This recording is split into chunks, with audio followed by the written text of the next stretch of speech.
ये कहानी है एक लड़के की जो परीक्षा में फेल हो गया। उसी के दोस्तों ने उसके फेल होने का खूब मजाक उड़ाया। लड़का ये सब सहन नहीं कर पाया और अपने घर लौट आया। वो इतना उस विषय में सोचने लगा कि तनाव में डूब गया।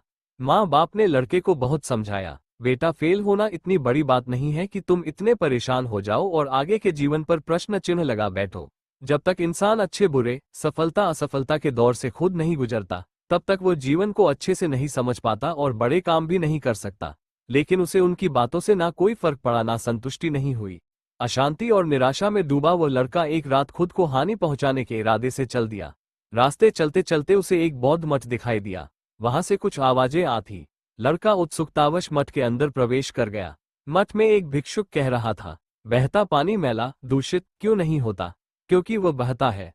उसके मार्ग में आने वाली बाधाएं उसे क्यों नहीं रोक पाती? क्योंकि वह बहता रहता है। पानी की एक बूंद झरने से नदी, नदी से महानदी और फिर समुद्र कैसे बन जाता है? क्योंकि वह बहता है। इसलिए मेरे दोस्तों, आप भी कभी रुको मत, बहते रहो। कुछ असफलताएं आती हैं, पर तुम उनसे घबराओ मत। उन्हें लांघ कर मेहनत करते चलो। उनका सामना करो, उनसे सीखो और आगे बढ़ो। बहना और चलना ही जीवन है। असफलता से घबराकर रुक गए तो उसी तरह सड़ जाओगे जैसे रुका हुआ पानी सड़ जाता है। इन शब्दों को सुनकर लड़के के मन में नई हिम्मत जगी। उसने मन में ये ठान लिया कि उसे भी बहते जल की तरह बनना है। इसी सोच के साथ वह घर की ओर मुड़ गया। अगले दिन वो बिल्कुल बदल गया। उसमें जैसी नई ऊर्जा आ गई।